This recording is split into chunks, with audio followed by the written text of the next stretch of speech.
Reparations, as I said, I want to keep repeating myself, is a solution. It is an answer.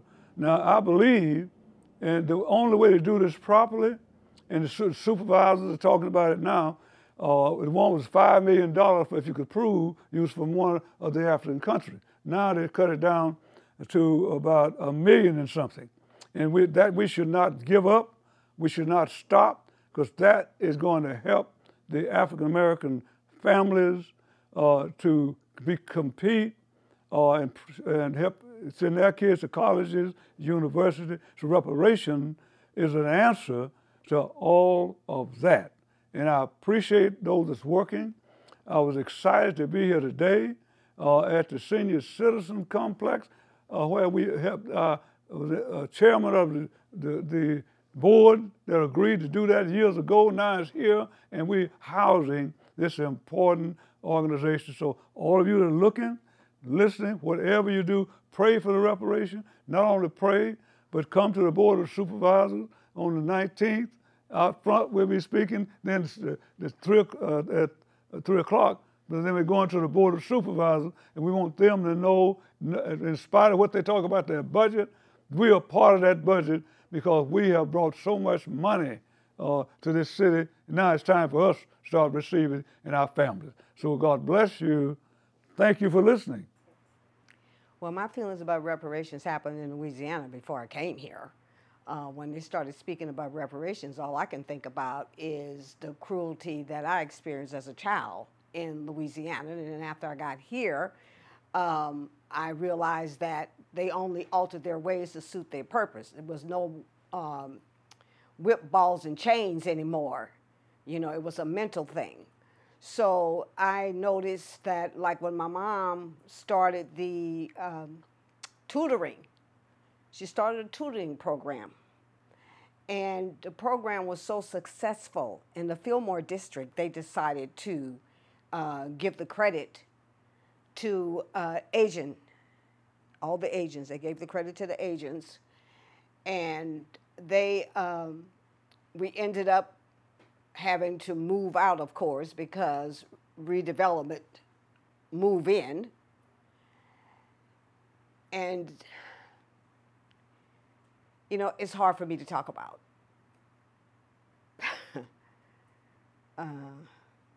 My 60 seconds gone. But anyway, it's hard for me to talk about because I saw so much underlining racism against the African American children at school. You know, I went to Catholic school, and it was so much racism. If you were smart, they did all they could to tear you down. They did not encourage you to move forward. You know, and when I look at, they're talking about housing, don't give me $1 million for housing because you want it to fail. You're going to make sure it fails so you can say that we don't appreciate it and this is all we're going to get. Don't talk about health, because even now, the doctors, they don't treat African Americans right. You know, you can go in and you can tell the doctor what's wrong with you, and he'll wait and wait and wait until it gets worse. Then you got cancer, or you got a degenerate heart disease, however the way they want to put it. If you have an injury, they asked you, do you have an attorney, but you will feel better when the check comes. I mean, I think it's something that's past due. It's been and they have a lot of good ideas in mind, you know, like for incarcerated people that's been incarcerated and people have been. I've been on both sides of that, incarcerated and victims of crime. You know, they kind of cheat you out of that. You know, Black Reparations is wonderful if they can get that going for that, because it would help a lot of people get what they have coming as far as victims of crime and drug use and help and because you have to have so much if you fall into any of that. You have to find your way out, and it's so hard for people in this city. I've been here all my life, and I've worked for the city, and been discriminated against in the city, and I've been fired from the city. I was married and trying to raise a family of 6 children, and it was hard. It was taking money from you out your check and all that kind of stuff. And you could never, I could never. It kept straining on my family, and it eventually split us up, and it was just hard. And I think it's owed to all black Americans, black reparations. I think it's important that they need to have something for all of the things that we went through, the slavery, the building of San Francisco, everything that we went through as black people. We need something.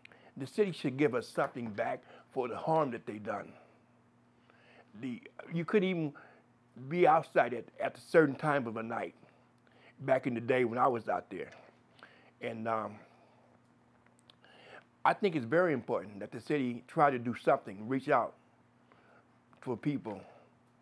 I mean, I still want my 40 acres and meals, but I take whatever I can get. But the city should do something for us. I mean, I think we shouldn't have to even fight as hard as we did. When you look at the effects of what enslavement and slavery and discrimination and all the connections with it, the disparities that we're even having repercussions of it still. So I think that we should not have to jump through hoops and practically beg, because for many reasons, but I know even more recent, the Japanese people got reparations, the ones that were affected by World War II, the things that happened to them, they got reparations. And there are a lot of other groups. But like the history of this country, and in most places the history of the world, we always have to fight so hard for even basic, not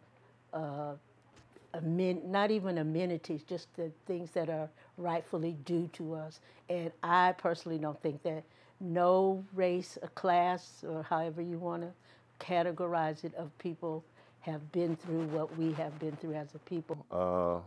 I'm a 3rd generation San Franciscan. My family, my grandparents actually owned property in the Western Addition on Golden Gate.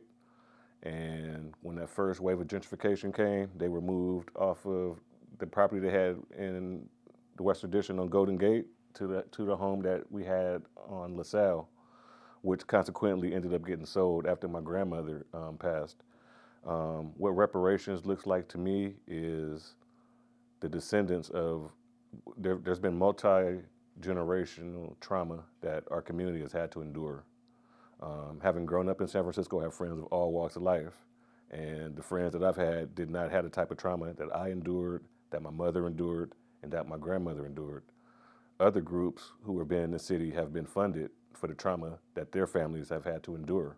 But when it comes to African American families, it just seems like we always get put on the back burner, as if our trauma isn't as valuable as, let's say, the Japanese trauma that they endured, or the Jewish people's trauma that they endured.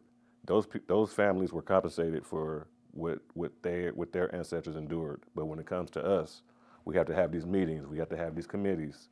$45 billion just went to Ukraine for the war that's happening there. And the president right now is talking about putting another $24 billion over into Ukraine. But our people who have suffered in the city, our people built this city.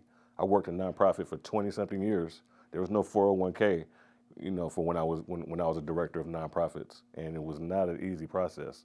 You know, it broke my heart having to move from here to raise my kids out of state, as opposed to my kids who were born here, not being able to have the benefits of this beautiful city that other children have. What I would like wondering about is the length of time it would take for this reparations to go through.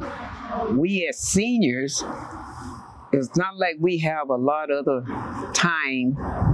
more time than the young people. Our grandkids and great-grandkids, they'll be around a while. And but the seniors, that's a different story. So that's all I was wondering about, to tell the truth. I would like to know if I'm gonna still be here when it go through. Well, I kind of feel like, you know, they've been talking about the 40 acres and the mules for a long time. And now we're at the point of reparations, you know, meaning that supposedly we're supposed to be compensated for things that's been taken over the centuries, you know. I'm just going to leave everything up in God's hands, you know what I mean? And because I'm happy, black, and rich in spirit, you know, and just thankful to be alive. And, you know, even though we still have some parts of what you call slavery, you know, but to me today, you know, dealing with a lot of the haterism that's going on, it's not as bad as it could be or used to be.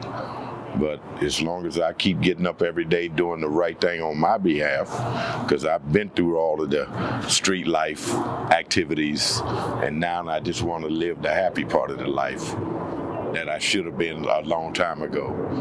But because of the dysfunctional type of upbringing we had, you know, it caused a lot of off-courseness. But I'm thankful today that I'm on course and want to pass it on to my little family. I believe that reparations is necessary and needed for Black people in order to thrive and achieve all their goals and wishes, and that it all forms is needed for mental health and education and policy changes, so that in the future our children can prosper and overcome the obstacles of oppression due to slavery.